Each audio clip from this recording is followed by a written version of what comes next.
All right, Spaghetti. I don't know if you crossed paths with this guy over at the Super Bowl when we were down there in Phoenix. He hi-hatted me. He saw Dameshek from across the room. He's like, I'm going the other way. I remember seeing you there. Then I got a text. I just saw you. Where'd you go?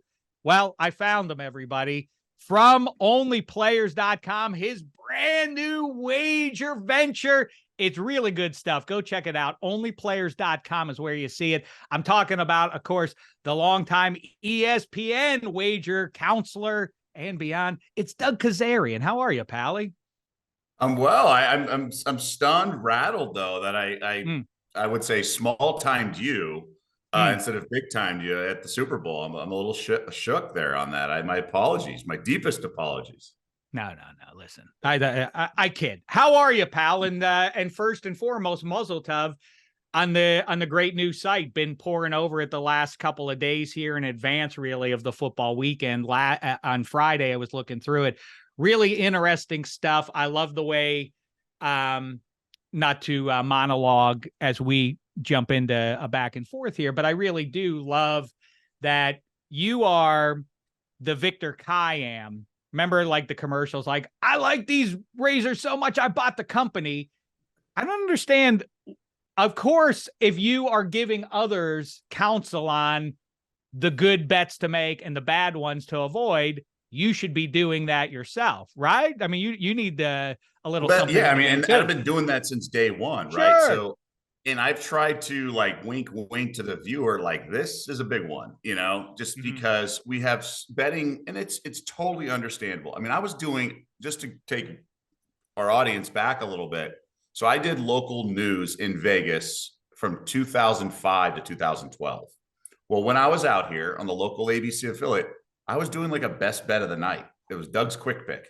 So it's been ingrained in the day-to-day culture of like my sports presentation, because this was prior to the Golden Knights, prior to the Raiders moving here. This was the home team that we covered on a day-to-day basis. So I interviewed bookmakers, I interviewed pro bettors, and I had a bunch of local content on betting. So, but I realized, were you big on, do I remember it right, that you were in the news as the 4-year-old at preschool advising everybody to bet Randall Cunningham and they're running Rebs in the Big West game? I don't even remember if UNLV was in the Big West. Anyway, continue. They were. It was Big West back in the day. No, I realized how far along I was and where I was used to an audience that really got this stuff. So as we graduated and then legalization across the country and all that stuff, a lot of the content from betting has been presented in a very similar way as to all the other content, which in the news business we call it verticals, right? So the NBA vertical, the NFL vertical, fantasy vertical. But betting is so different from a day-to-day basis. If I'm hammering a whack basketball game, I want to make that like the lead story of the show, and get into it, even if there's a World Series game going on. So I really want to create content for the sports bettor. Now, obviously, you can't be completely myopic and clueless and out of touch, but I think there's a way to do it in a fun way. But let the analysis and the simulation of an authentic bettor dictate the content from a day-to-day basis, rather than just the sports calendar. Hey, we need a best bet. Like, no one bets one game every day for the same amount of money. So in order to simulate the authentic thing, I wanted to do a betting card that had all my bets, unit sizes, how to like grind out a profit, and let people sort of show people the way, if you will, on how it's done in the world.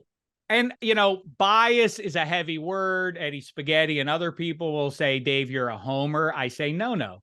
A homer is, I wear it on my sleeve and always have, to the lament of some bosses over the years. It used to be at the turn of the millennium that it was a no-no. You're doing something national. Well, you can't portray yourself as having been born in a football town or a sports town and having vibed to that team growing up. You're just supposed to have arrived on national TV or national radio or otherwise wearing the Rob Lowe NFL ball cap without any rooting interest. Of course, in reality, I can't imagine anybody who doesn't have a rooting interest. If you didn't play in the NFL, you vibed to a team somewhere along the way, and that's how you got in.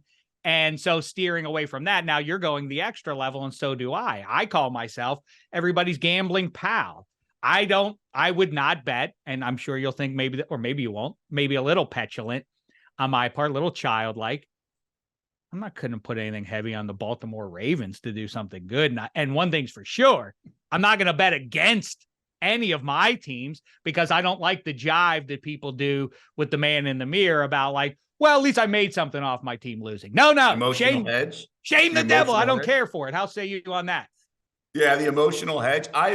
I'm sort of desensitized with all these years of gambling. Of course. Because I argue that maybe you should be betting on games involving your team, not for pro or against, because you know them so well, right? You live and breathe this stuff. So you should be betting in a way on your games involving your team. And I grew up a Laker fan in the heart of LA. So Dodgers, Lakers, Kings, all that stuff, USC football. I'm so desensed. I've got enough championships and things like that. I will fire against the Lakers. No. I'll stay. Here's what I'll do. I will tell you either way how I feel, and I'll be pretty accurate. Probably even more with my team than any other, to your point. That's my point. I told everybody Jacksonville was going to win that game in Pittsburgh, and I comfortably said, I know that they're a favorite. You don't like it, Steelers fans, but the Jags are going to cover.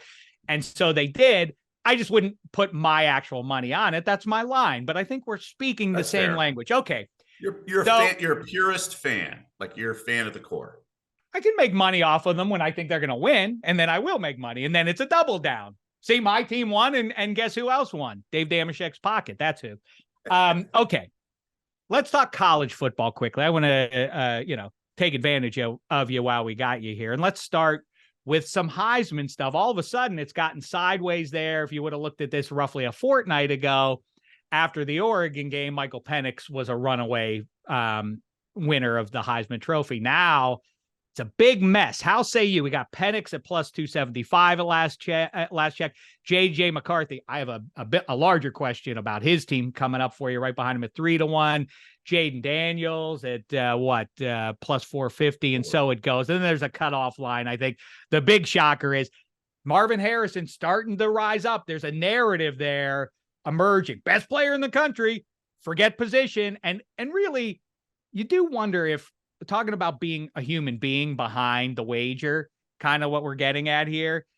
We talked about with a hockey guy, Josh Yohe, in advance of the drop of the puck this season, and he's a Hart Trophy MVP voter, and he said, people get tired, and I can tell you as one of the voters, get tired of always voting for the same guy, even if you know he is the best in the sport. There could be a vibe to. It's funny to me that maybe that effect could take place. Like, we can't just keep making it a quarterback because that's, who's the best player? Is it Marv Harrison Jr.? Maybe there's some momentum there. I think the crazy thing too is the odds you could have gotten in advance of the season that Caleb Williams wouldn't even make it to New York City. And it seems certain he ain't going to get there. So how say you? I'm sorry, after that long wind up. I wish we did this a month ago or 3 weeks ago or even a week ago, because I was big on Bo Nix the night that they lost to Washington. The Heisman Trophy market is so reactionary, and you have to be predictive. And there's no market that's more fickle than the Heisman Trophy market. Over the last handful of years, a guy, Trevor Lawrence, was odds on. Saquon Barkley was odds on favorite, which means less than even money in October. No winners. Penix, I bet him plus money that he would not win the Heisman the week he was minus money. So wow, let's not live in the glory years, because he still could win. Let's talk about where's the value now. So there's two paths to the Heisman. One is the quarterback of an undefeated team that's in the playoff and puts up good numbers. So it's like Baker Mayfield, Kyler Murray, something like that. Or there's the gaudy stats guy of a team that has like 2 or 3 losses that's not in the national championship discussion, like Caleb Williams last year, Lamar Jackson, RG3, something like that. So we could see the gaudy stat guy, and that's Jaden Daniels. That's the one guy that's sort of still resonating to me. And I would not bet him at all, because if he loses to Alabama or to Georgia in the SEC title game, I don't think he wins unless it's like an epic shootout and he played great or whatever like that to Georgia. And you can get LSU at 6-1 to win the SEC. So I wouldn't even look at Jaden Daniels. Also, isn't it kind of true with, people love to do, and I'm talking about narratives and feel good stories. And I made a case 3 weeks ago. Obviously, that's been scuttled since. But Drake May is held to a lower standard because of the program he's a part of. He could lose 2 or 3 games and wouldn't get dinged. Like it's very hard for me to make a case that LSU could have a Heisman winner when the team overall is the disappointment they are. You know what I mean, right? Yeah, right. But we just saw Caleb Williams win it with a 2-loss USC that didn't go to the playoff. It's so much of it is who you're competing against. If that particular year doesn't have the right guy. So look at the top teams right now. You have Ohio State, quarterback's not going to win. We talked, you mentioned Harrison, obviously he's in the mix. Michigan's quarterback is like one of the favorites, but he could also have a pedestrian game and lose that even if they run the table. I feel like that's the standard I'm talking about. Michigan loses one time. It's like, well, that's it for JJ McCarthy. He's at, right? But he's not a guy who's just filling up the stats. If he had stats like Jaden Daniels did, he'd still be in the mix with 1 loss. I don't think McCarthy has any shot to win it. Now, I also said lost a boatload on Mac Jones against Devontae Smith. But so consider the source, I guess. But I don't think McCarthy is going to win it. I think it's going to be one of these other quarterbacks with ridiculous stats because Michigan's winning with defense. All right. You like to put your money where your mouth is. Give us your best bet there. So at the current odds, I would probably bet Carson Beck at 30-1, just a small sprinkle. He could backdoor his way into this. If he has a big game this month, again, a couple games, and then he has a great game against, let's say, Alabama in the SEC title game, and Penix loses, and there's some West Coast bias against Oregon with Bo Nix, and Jordan Travis isn't incredibly flashy, and let's say Ohio State and Michigan look sort of pedestrian, I think Carson Beck at 30-1. I wouldn't bet him at 20-1. So we're talking that kind of stuff right now because to your point earlier, there's 5 guys 8-1 or shorter odds, and that's not usually the case. There was value elsewhere when guys like Penix were less than even money or Caleb Williams. It was like there was value everywhere on the board because of those guys were skewing the numbers and so everything. So I think Marvin Harrison's going to be in this discussion at 12-1. So even at 12-1, I'd probably recommend buying it. I got a piece at 25-1. I didn't get the 50-1 or 60-1. But you start to see this unfolding a certain way. I think Bo Nix is right there. I mean, think about it. The only loss wasn't his fault. The kicker missed it to go to overtime. It was on the road. They lost by 3. They have a chance to beat him later. He's been playing great. I think Bo Nix is right there. And they're like plus 180 to win the Pac-12. So why can't 8-1 be a good price? That makes sense. And if they run there. How that Pac-12 resolves itself with the head-to-head still upcoming, obviously big in the Big Ten as well. So let's stay with Michigan, Ohio State, and all that conversation, JJ McCarthy and the Buckeyes and everything else. It seems to me that I know it's a pessimist play, it's a cynical play and all that, but with the mess going on up in Ann Arbor right now, and I don't know how that's going to resolve itself before, Big Ten championship and Final Four season and all that, but Bulldogs at plus 270. I think Florida State has the cleanest path of all the contenders. I don't see where the loss is coming for the Seminoles there. They're plus 550 and the Buckeyes are 7-1. First of all, Ohio State to win the Big Ten plus 140 seems like it's a worthwhile play, but looking bigger, pick any of those teams that I just mentioned there. Aren't they a good bet? Because those odds are gonna drop significantly if Jim Harbaugh loses his gig. And by the way, maybe he doesn't even have to get fired. These are 19-year-old kids. The thing in the what's going on in the locker room, questions from media and on campus and everything else, doesn't add up to again, pessimistic, glass half empty kind of stuff if you're a Michigan fan, but they're not going to run the table. This is the year. If you ever thought Ohio State was going to get Michigan, this is the year for them to do it. They're going to do it again. I'm sorry. For Ohio, I said that backwards. For Ohio State to get Michigan, I should say. This is the year they're going to do it. So it's a very astute observation because there will be a domino effect. And that's how you have to look at futures all the time, right? You have to look at what happens if this happens in the domino effect. So you mentioned Florida State, just to backtrack. They're minus 3 something to win the ACC. So yeah, they're going to the playoff. They're you can book them in a lot of ways. So for this Michigan, Ohio State, the game's at the Big House and Ohio State has looked fine, but there are question marks and obviously Michigan's looked dominant. But to your point, if they don't have Harbaugh, if something happens or the kids are so distracted and things along those lines, what's the domino effect? But like, I wouldn't be shocked if Ohio State became like the favorite if they beat Michigan with or without Harbaugh, right? Like that weekend, Georgia could sort of look lukewarm. I mean, Georgia hasn't, I think, has only covered once. Oh no, they covered Kentucky, so they've covered only 2 games. So they've been, playing with their food, as they say, a lot. So there could be some, I think the right term is from economics class is elasticity or volatility. There's a lot of volatility in these futures. Even in November, things can change drastically. I'll say this: you can get a good value elsewhere, because I want to say this is the first year in the college football playoff era where there's more than a couple teams that have a chance. So we had in the era teams that get there and everyone's like, oh, the playoff is going to give the little guy a chance. It actually worsened their chance, because teams that got to the playoff now had to beat like 2 quality teams instead of 1 in the 1 versus 2 BCS era. So when Washington went to the college football playoff, no shot against Bama. I think they scored 3 points on the opening drive and then nothing. Michigan State shut out by Bama. Notre Dame against Clemson, no chance at all. Last year, TCU had to win 2 games like that, right? And then they beat Michigan, and then no chance against Georgia, got waxed. But I actually think 5-6 teams could win it all. And it's 2-part. One, they're pretty good. Like they're not little engines that get to the playoff. But then also, like, the top team is not just like eons away from everyone else. So the domino effect of Michigan is drastic if like Harbaugh got suspended or whatever. But it's not as much as in previous years where Michigan, in this example, would be one of 2 or 3 teams that really could win it. They're one of like 7 or 8 teams that could win. I mean, we saw Texas beat Alabama, right? And Bama's got shorter odds right now than Texas. Some of that is the Ewers injury, but Alabama's better now than they were when they played Texas. But all these teams are pretty competent, and Georgia/Michigan are not, eons ahead of everyone else. I felt bad for Milroe. I'm glad that he found his footing apparently here. Me too.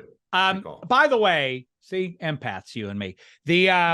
I also happen to think, as much as I've touted the Pac-12 as the best conference in college football this year, at the high end, those are the teams, obviously, they're going to get to the Final Four. I think a good little side play is Big Ten to win the national championship.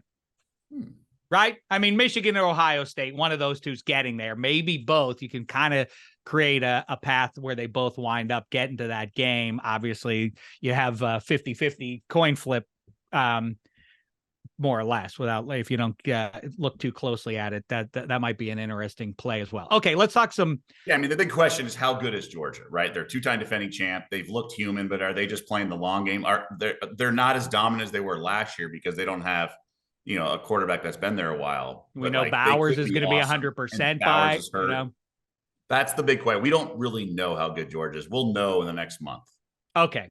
Let's turn our gaze to Sundays then, or should I say Thursday, upcoming game. We're not going to have a chance to pick it before it kicks off later in the week. So let's do it with Kezirian right now. Titans, Steelers, home team.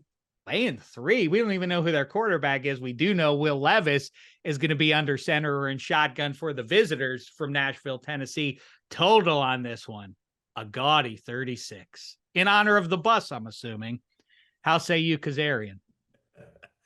I would have to grab the 3 points. So in the NFL, so much is about key numbers. And that's the terms we hear. It's because of the units of scoring in the game of football, 7 and 3, there are certain numbers in odds making that are just more valuable than everything else. So the most common margin of victory in the NFL is 3. And it's about 15% of games are decided by exactly 3 since the extra point distance moved back a handful of years ago. I think it was 2016. So knowing that 3, so it's all about the number 3. So to go from 3 to 2.5, I mean, it's just so valuable, because if you break up like a pie chart or a bell curve to get super nerdy, all the possible outcomes of this matchup, if you simulate these 2 teams 10,000 times, you just get such a larger sliver of the pie if you get the 3 instead of the 2.5. So, and odds makers hate this kind of situation. Unknowns with quarterbacks, they want Both teams at full strength. Ravens, Steelers, Sunday night, give you the 2.5, 3-point spread and let the chips fall where they may. They don't want variance. They don't want unknowns of Will Levis. They don't want unknowns of the Pittsburgh situation. Like, they don't want any of this because the information is not there. That's why they have lower limits, meaning the largest amount of money they'll take on a game in preseason. They don't really know how long some quarterback's going to play. They don't know the depth chart of all these teams, so they take lower max bets. They want both teams at full strength because their power ratings that dictate the point spread are tight, are like pretty accurate. But when there's quarterback changes and wild things like this, they don't know what to do. Now, some would argue the bettors don't, but at least the odds makers feel vulnerable. So I do like the Titans at +3. I think they're well coached. Obviously, Pittsburgh is too. But I would take the full 3 points. And to your point about the 36, the bus, +3 matters more when there's fewer points expected versus like a shootout, right? So when points are at a premium, like they are with an over-under 36.5, I'd rather take the full 3. That's very valuable to me. And the Titans looked pretty good last weekend with Levis. Wow. I mean, if you haven't picked up what I say a million times, I'll tell it to you for the million and first. Mike Tomlin, it is not an accident, wants every game to end 12-11. That is his goal. So you need to understand that and bake that in when it's like their games are so ugly. Yeah, that's by design, whether you like it or not. That's what he wants to do. I don't know if this is a question for you, or maybe I need to put up the bet signal to the Godfather, Chris Andrews over there in Vegas. But I feel like this is a pretty damning indictment of Kenny Pickett. I don't know that, and it extends beyond just Kenny Pickett and Mitchell Trubisky. I think it also includes Mason Rudolph, who it would not stun me if they roll. Let me tell you something. He's the better option. No. He doesn't have the legs of Trubisky. And word me in charge of the short week. What are the Steelers going to do here? This is going to go up, according to Mike Tomlin on Monday morning. This is going to go up to game time. Who's going to start at quarterback? I don't know who he's going to run out there. My guess would be Trubisky, obviously. But in my mind, well, were I to do it, I would just run a ton of boot action, roll the pocket for Trubisky. He's better there at least, and especially if he's going to use his legs like he did on Sunday. But you want to strike downfield and take advantage of those pass catchers you have. The best on the roster, including Pickett, may be Mason Rudolph for that one particular thing. I don't think it's going to be real. But the damning thing is, I don't know that any of the three move the line in any direction, right? Why are the Steelers even giving 3 here? I assume it's because Tomlin tends to take care of rookie QBs. I would agree with you. This line does look kind of funny. Now, there's more juice on the Titans. I think we'll see a move this week. If I know the market at all, I think we'll see a move this week, go to 2.5. But to your point, I don't think it's going to move much. I think whatever uncertainty is there is already baked into the number, and whatever decision is made is not going to change it much. Maybe some juice here and there, but 3 being the value. That's why I always kind of like snicker at these. Oh, so-and-so's worth 5 points to the spread. You can't make that blanket statement. Now, it's within context, right? You don't just do simple math with this stuff. 3 is so valuable, like I was saying. So I think it'll go to 2.5. And then here's another thing. There'll be what's called a head fake. So for these Thursday night games, some guys in the market will bet a certain side. The guys whose accounts are flagged, who the odds makers respect. So they'll bet one way and the market will move. But sometimes they manipulate the market because the limits are so low. It only costs them like a $5,000 bet or a $3,000 bet to move the market to where they can get it. And come game day on Thursday, they can come over the top and bet the other side. So I'll tell you Thursday afternoon, like where the sharp money is, right? So we'll see the market move in the next couple of days, but it could be just a head fake.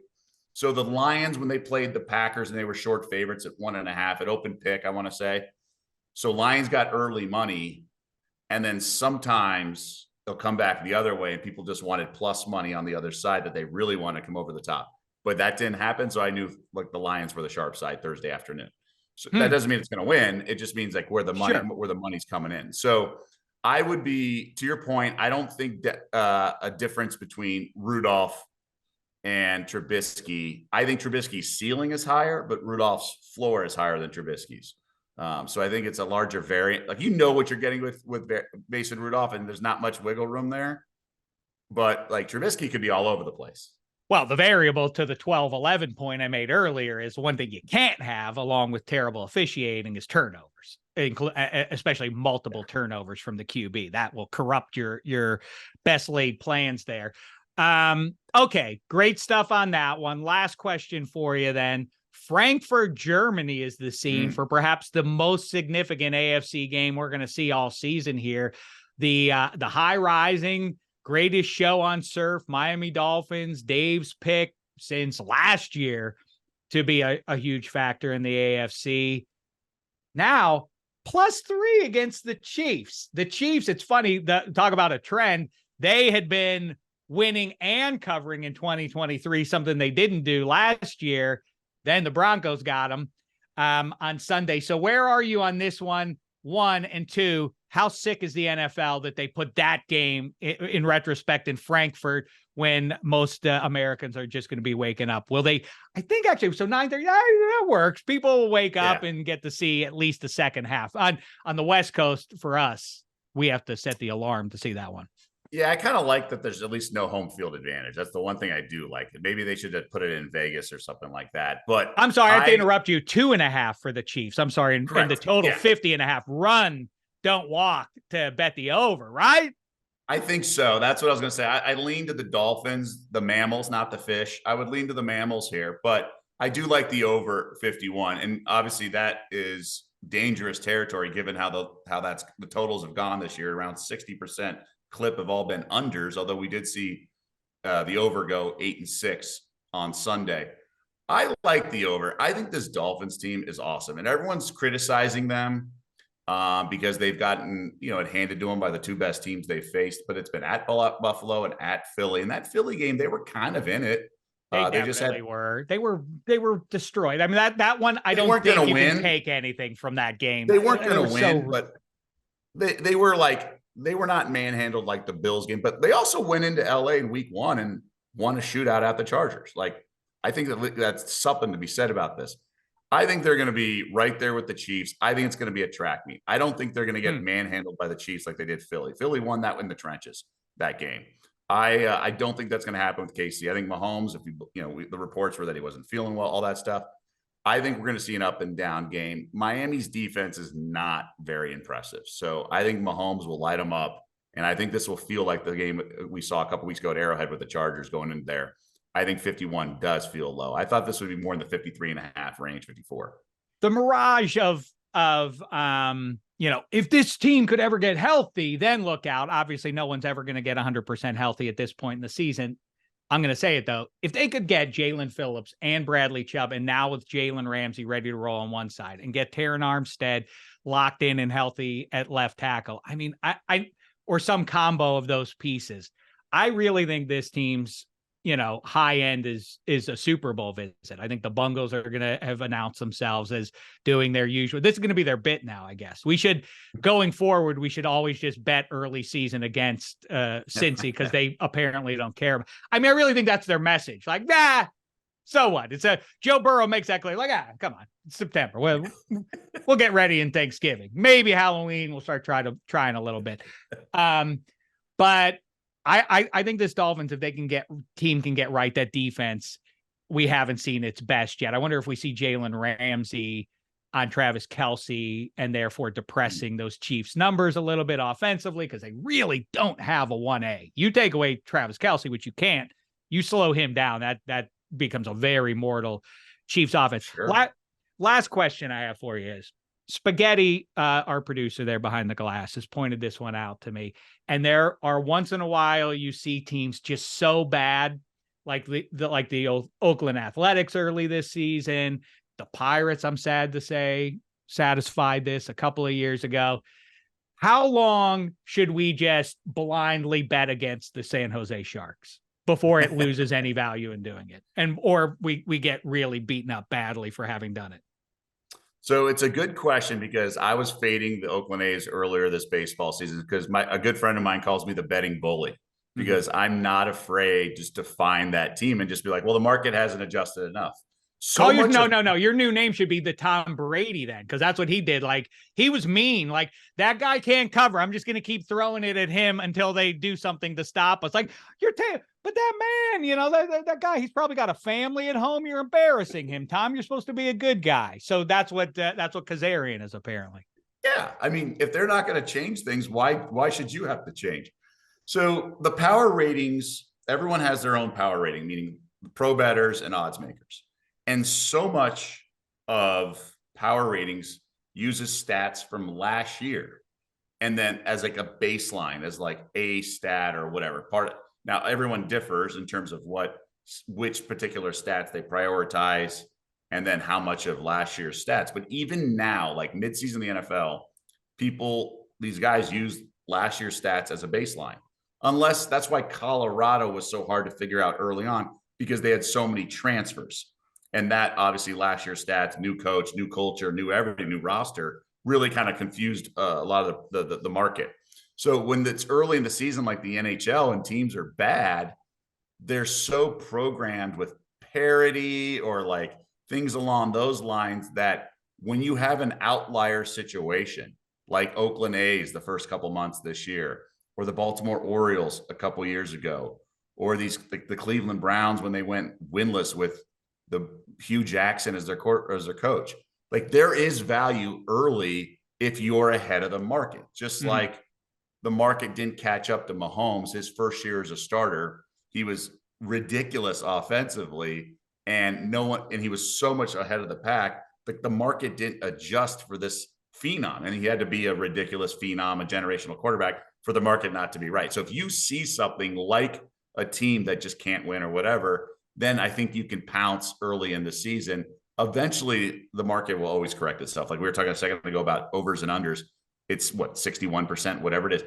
At the end of the year, it's not going to be 61% right on unders. So either the market's going to adjust, NFL scoring is going to adjust. But we saw 2 games on Sunday where probably early in the season they would have been overs, or they would have been unders, but instead they were overs. Like a couple games that landed a couple points over a low under like one game was 39.5 and landed 44, something like that. So if the Sharks are that bad and, you know, they're winless through 9 games, like the market eventually will tax you for betting against them because they're sick of getting their head beat in. And if you're just going to keep, you know, the bookmakers don't like losing money every night, but they'll take it for a while. So until proven otherwise, yeah. Here's the other one. The plus a goal and a half. Start getting real wild. Real wild Yins with the plus 2.5 goals. Then you're really living. When you're really stacking, this team sucks so bad they're not going to come within 3 goals of anybody. See how long you can ride that one. Then the don't pass bet to make, that's kind of, we're getting to a place, is CMC not scoring a touchdown. This is a crazy run that I don't think we're celebrating enough. Spaghetti mentioned it on the 15-minute pregame show last week. Good on him to call that one. It's a bet I guess you should ride, but if you're a curmudgeon like Kezirian, the Tom Brady of wagering, that might be one to look. Don't pass or don't score, CMC. That's one for you. Looking at. Well, we'll look for your word on Thursday once we know if it's 8 or Rudolph or Trubisky, or if it matters at all against Will Levis and the Titans. Great insights, Kezirian. All the best to you, pal. Onlyplayers.com. Check it out. This is a guy who isn't doing it from an icy distance now. He is involved. Right. So wait, Tom Brady, Victor Kiam. I wish I had another Patriots reference ready to roll here, but I can't come up with one right now. We'll do that the next time. In the meantime, thanks for all the time today, pal. Thank you. It was good to connect, man.